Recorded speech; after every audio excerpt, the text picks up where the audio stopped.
point de son programme a inscrit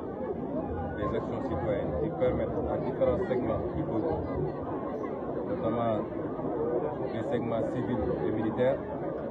mais au sein des segments civils, toutes les composantes, de pouvoir communier autour d'actions d'utilité publique.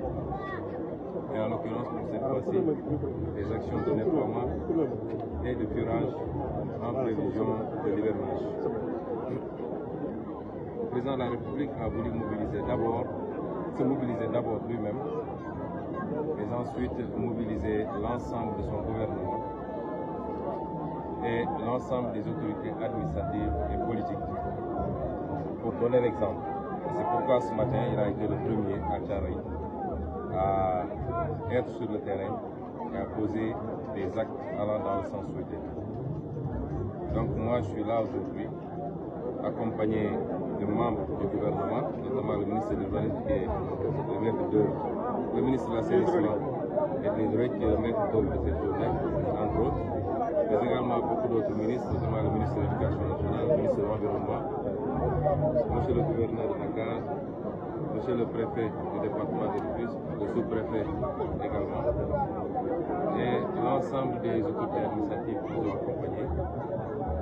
Nous avons fait le choix de venir ici parce que ce quartier présente, l'ensemble de cette zone d'ailleurs, présente une spécificité qui va au-delà de l'activité de curage. C'est une zone qui souffre de la problématique des occupations anarchiques et notamment sur ce qu'il est convenu d'appeler les zones non édificantes, c'est-à-dire des zones qui avaient été désignées par les experts comme ne devant jamais faire l'objet de lotissement, a fortiori d'habitation. Parce que ces zones-là constituent des voies naturelles de passage des eaux pluviales, mais quelquefois c'est des zones même lacustres, où il y avait, dans le temps où il pleuvait beaucoup, il y avait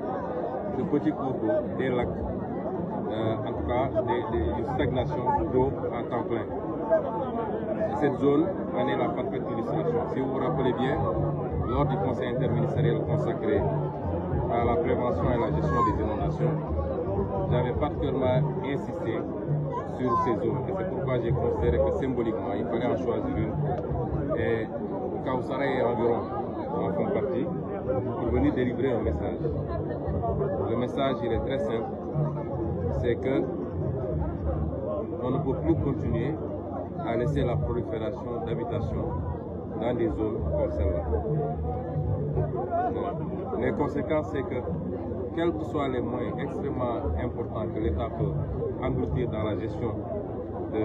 du drainage des eaux dans ces zones-là, le résultat est très maigre. Parce que, comme on dit, les eaux sont toujours plus fortes et elles retrouvent toujours leur voie naturelle. Et aujourd'hui, c'est au niveau de la prévention d'abord qu'il faut gérer ces questions-là. Un travail a été fait en 2022, je crois,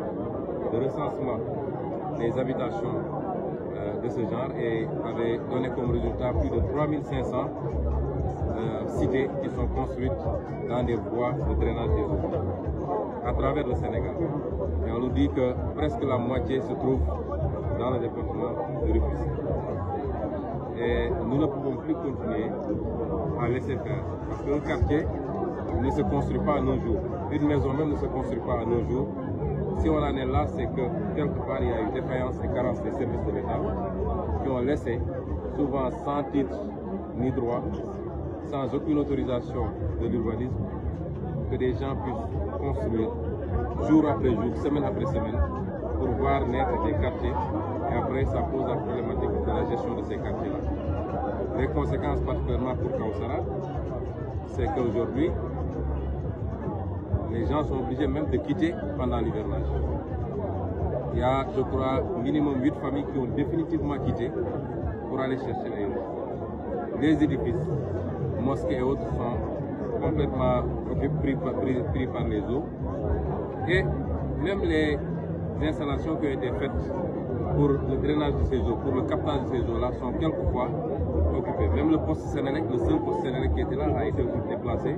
parce qu'il y a eu un incendie, me dit-on, consécutif à justement l'effet ou l'impact de ces eaux.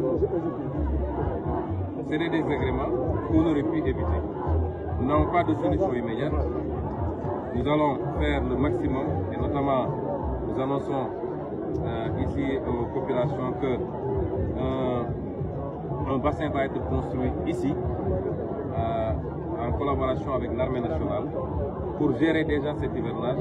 un bassin de captage et de rétention des eaux, en espérant que ça va pouvoir atténuer très fortement l'impact de ces eaux sur les habitations. C'est entre autres une solution, mais une solution provisoire. Et comme l'a dit le président de la République dans son programme, si vous allez à la page 60, il avait clairement dit que la gestion globale de ces questions doit faire l'objet d'une planification sérieuse sur le long terme qui intègre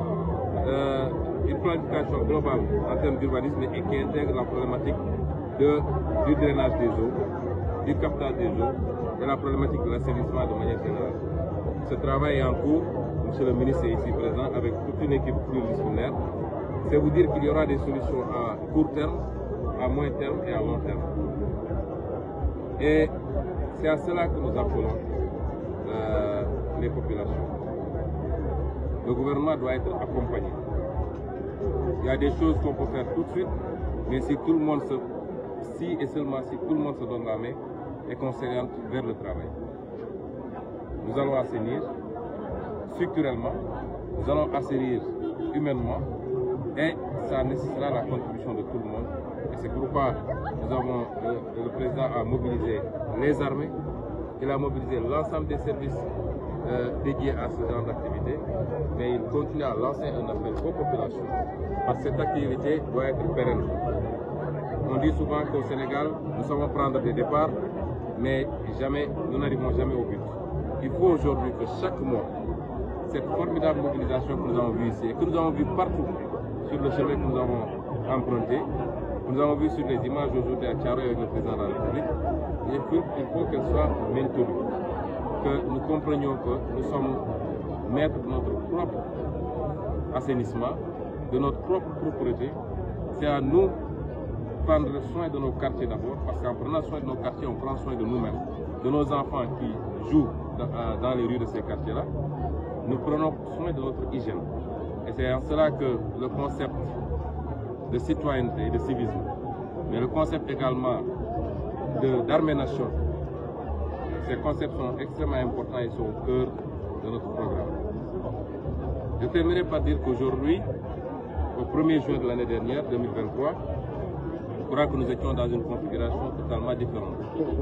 Où, un peu partout dans le pays, où les activités citoyennes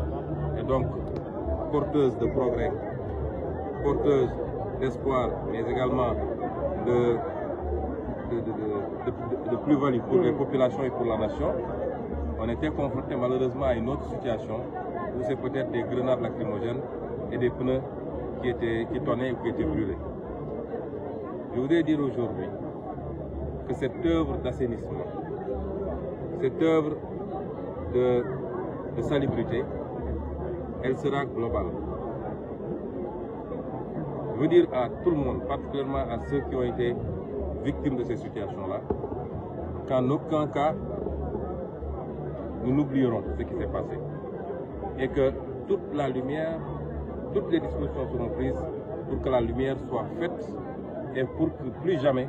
nous ne soyons obligés de vivre cela. Et le travail d'assainissement, comme je l'ai dit, il est global. Pour aller vers certaines directions, il faut assainir la présidence de la République, il faut assainir la primature et le gouvernement, il faut assainir la justice, il faut assainir l'administration, il faut assainir l'ensemble des facteurs qui contribuent à aller positivement dans une direction ou très négativement dans une autre direction. Et c'est cette œuvre d'assainissement qui est en cours et je peux rassurer tout le monde que ce qui doit être fait sera fait pour que la lumière et les responsabilités soient établies et que pour que plus jamais nous n'ayons de 1er juin non pas consacré à des œuvres d'utilité publique, mais beaucoup plus à faire face à des situations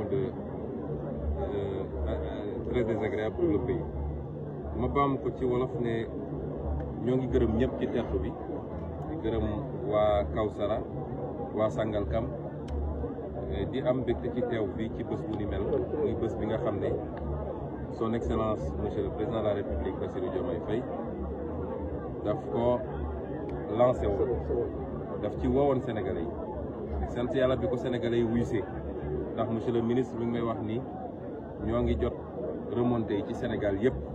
mobilisation exceptionnelle la sénégalais yi def ci wuyu si appelu monsieur le président de la république ma wax ni man mi may ñëw maa ngi doon xool yenn image yi gis naa ni amul région bu des amul département bu des ñu am mbégte teew fii ak ànd ceeg lenn ci membre gouvernement bi monsieur le ministre de l'hydraulique et de l'assainissement mi ngi nii monsieur Cheikh Tidiane Dièye monsieur Daouda Ngom ministre de l'environnement mi ngi fi monsieur Guirassy ministre de l'éducation nationale mi ngi fi monsieur le gouverneur de la région de Dakar mi ngi fi monsieur Sall monsieur le préfet du département de Rufisque monsieur le sous-préfet de l'arrondissement lii buñ ko defee nii dafa fekk monsieur le président de la République moom ci boppam moo bëggoon mbooleem seen ñu yor ndomb tànk ci réew mi njëkk a joxe exemple parce que askan boo ko bëggee yóbbu ci direction da nga ko fa war a jiitu waaye doo toog ci bureau taal sa clim ne ko demal def moo tax moom ci boppam moo njëkk a génn tey fële ci caaro yi gis ngeen taxawaay bi askan wi génn wuy si ko mu njëkk a symboliquement def premier geste buy wane ni fii la ñu bëgg a jëm ak askan wi loolu nag ñun ñu tàmm woon ñëw fii lu tax mooy am na loo xam ne problème mu assainissement ordinaire la mooy quartier boo xam ne quartier bu normal la quartier bu ñu tabax fañ ko war a tabax la waaye defuñu fa ay canalisation wala canalisation ñu fa def baaxul wala doyul wala yu mel noonu ba quartier ba di am ay problème loolu mooy li gën a yomb a gérer ci mbirum assainissement mu am beneen fànn boo xam ne dañoo dem fa ñu warul woon tabax nga xam ne depuis jamono tubaab bi mu defee cartographie ba pare la ñuy wax cadastre bi dafa ne fii de nit mën na fee dëkk waaye fii nit waru fee dëkk parce que yoonu ndox la te olof danaan ndox du bàyyi yoonam mën nañu nekk jamono sécheresse taw gi xaw a néew ñu dem ba fu ndox doon jaaratu waaye bu taw dellu see rek ndox mi dellu si waat ci yoonam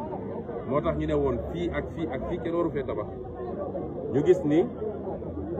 Sénégalais yi ci li nga xam ne moom la ñuy wax urbanisation parce que de plus en plus jamono ci àdduna yëpp la nag jamono léegi kaw gi day wàññeeku nit ñi di dem ci taax yi loolu la ñuy wax urbanisation ñu gis ni ci phénomène boobu nag nit ñi bu ñu yegsee ci taax yi léeg-léeg mënuñu am ci foofu nga xam ne moo jag pour nit ñi dëkk fa dañuy dem fekk fa ñu tere woon pour ñu dëkk fa ñu dem dëkk loolu nag bu amee responsabilité état la d'abord ndax kër sax mur de clôture kenn du ko tabax ci benn fan kenn du ko tabax ci benn semaine waxuma laa kërum lëmb waxuma laa quartier lëmb donc soo seetee lu mel ni quartier bi soo xoolee immeuble bi nekk suñu gannaaw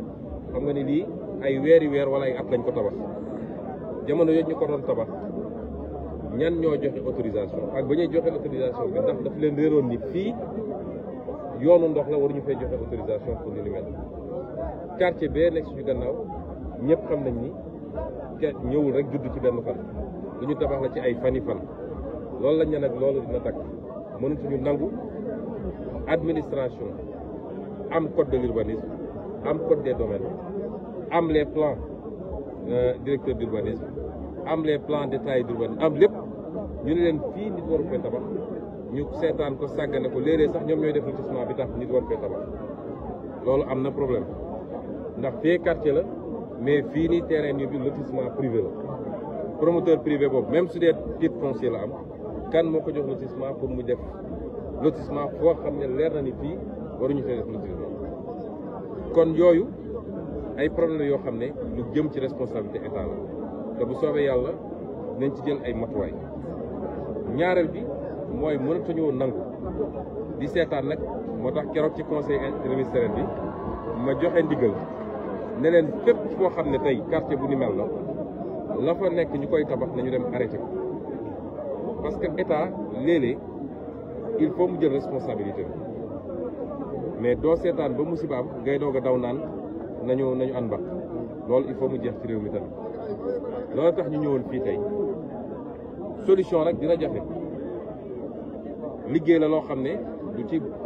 lu gàtt gàtt lañ koy def ndax foo xam ne dafa nekk ci pax wala mu ne ci kan wala mu ne woon yoon ndox wala ndox daan fa taa sax ay lac ndax Lac de Guiers mi ngi fii jege na fi Lac Rose du moins mi ngi fii te bi état defee recensement gis nañ ni lu mat 3 junni ak genn wàll lu ëpp loolu ci yu mel nii am na ci biir Sénégal te li ci ëpp nag mi ngi fii ci département Rufisque ñu ne nag dañ ci def suñuy kéem kattan ci ay programme yoo xam ne lu ñuy def la ci camp bi waaye ren tembe la ñu mën a def moo tax ñu dugal armée ci mbir mi moom ministère am ak ñu ciy liggéey nañu lënkaloo ak armée nationale gas fii benn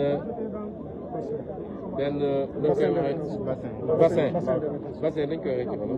xanaa mbalka mu mag la voilà benn mbalka laa doon yarkatu xar yi ñoom xam nañu gas fi benn mbalka bu mag a mag a mag boo xam ne dañ koy def ci fi nga xam ne moo gën a xóote nga xam ne ndox mi bu ñëwee dañ ko essayer récupérer foofu am yaakaar ni loolu mën na wàññi problème bi ci at wi ndox moomu sax mën nañ ko jëriñoo ci yóbbu ko ci mbay mi moo tax ñu ne fii am na yeneen yu ñuy gas fii ci dag bi ndax am na dag bu ne fii ku ne dag nag mooy domaine agricole communautaire kon kuy bay da ngay soxla ndox moomu ñu doon bàyyi muy law di walangaan wala mu ne ci biir kër yi lañ ci mën a capter yëpp dañuy def ay bassin foofu ci dag bi récupérer ko nit ñi mën koo utiliser même bu nawet bi jeexee dinañu am ñeenti weer yoo xam ne peut-être mën nañ ko utiliser pour di arroser seen maraîchage na kon loolu moo gën a bëri fii kon loolu moo taxoon ñu ne dinañ ñëw fii di lancer appel nag Sénégalais yi bëgg dëkk warul tax nga dëkk fu ne fii bu nawet bi xasee ba door am na population yoo xam ne dañuy obligé génn dem uti feneen wala ñu dem seen i mbokk ba nawet bi jeex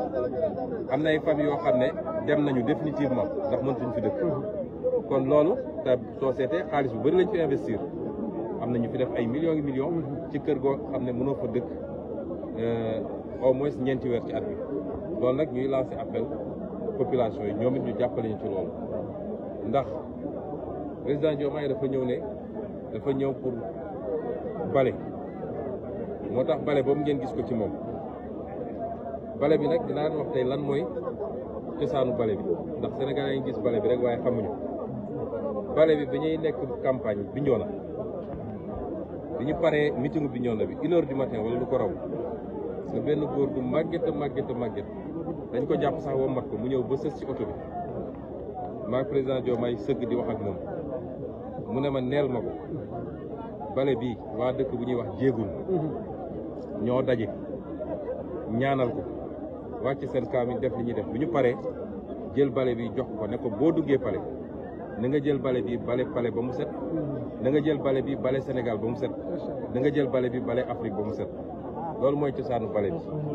looloo tax président Diomaye fonk bale bi loolu nag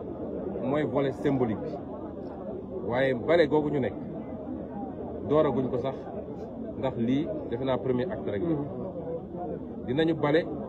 lu jëm ci cet bi dinañu bale lu jëm ci lu ñuy gis ci ay kër ay yoon ay caniveau ak yu mel noonu waaye dinañu bale lu jëm ci nguur nañu bale ba mu set wicc ndax réew mi Sénégalais yi dañoo xamul ni yàlla moo ñu sutural waaye ak ñaanu nit ñu baax ñi waaye bu dul woon loolu 2023 bi ñu génn réew mi li daal réew yu bëree bëri mënoon na fi am te dara waralu ko lu dul ku ñu dénk ne ko dañu laa dénk pour nga sàmmonteeg réew mi sàmmonteeg askan bi doxal yoon nga def safaan moo xam président nga moo xam ministre nga moo xam magistrat nga moo xam moo tax boo bëggee nag bale boo yaakaar ni bale mbedd moom rek la ñu war a bale jumbo ndax nëga ni si dem daaw ci bésu tey jii di 1er juin nit ñi taluñu woon bale ak ji ay garab waaye ñi ngi doon ay lacrymogène ak ay pneu ak internet bu ñu coupé te dara waralu ko lu dul ñi ñu dénk ne leen jaaraleen ko fii ñu ba ko fa nekk ci ay complot ak ay règlement de compte moo tax bale googu nag may dalal xelu Sénégalais yëpp lañ ci war a def nañ ko def mbir mi dina leer nañ ba ñu xam ku def ak lu mu def bu dee Ousmane Sonko def Sénégal yi dinañu xam bu dee keneen ak keneen def Sénégal yi dinañu xam waaye nag dafa am loo xam balaa nga koy def da ngay njëkk a bale ba mu set il faut nga bale justice ba mu set ndax ku ci amoon responsabilité te nekk fa du moom mooy ñëw jaar ci beneen direction il faut nga bale palais de la République il faut nga bale gouvernement il faut nga bale feneen ak feneen ak feneen kon setal bu yaa lay doon setal bu mate lay doon parce que réew mi il faut ñu tegaat ko ci yoon ba Sénégal yi nekk ci jàmm ñu jublu ci liggéey xaste bi jeex fi saagante bi saagawaate bi jeex fi sosalaate bi jeex fi parce que loolu xamuñu koon ci Sénégal jàmm lañ fi xam ak liggéey ak même su dee bokkuñu xalaat ñu def ko ci adversité et non pas ci animosité loolu moo tax ñu wax sénégalais rek ni setal bi lu gën a yaatu la waaye bii moom lañ leen gën a soxlawee bii la ñu gën a bëgg ñu dugal ci seen loxo la ca des jafewuñu te dinañ ko def bu soobee yàlla kon ñi ngi gërëm ñëpp di am mbégte ci mobilisation bi ñu fi gis bëggoon nañ dugg ci biir quartier bi waaye gis nga mbir bi nu mu mel dañuy bañ buuxante yi ak yu demee noonu ñu ngi jéggalu kilifa yi nekk ci biir quartier bi chef de quartier bi di jéggalu village yi nekk ci gannaaw chef de village yi ñoom seen dignitaires yi fi nekk it ndax fii am na ay dëkku lébu ndax wax dëkku lébu wax ay dignitaires ñoom ñëpp ñu ngi leen di jéggalu bëggoon nañu dugg saafante ak ñoom waaye comme buuxante bi dafa xaw a bëri ñu jaral ko beneen bés rek boo xam ne dinañ jël matuwaay yu gën a bëri ñëw ziar leen bu baax a baax ñu ngi leen gërëm leen sant. C'était le premier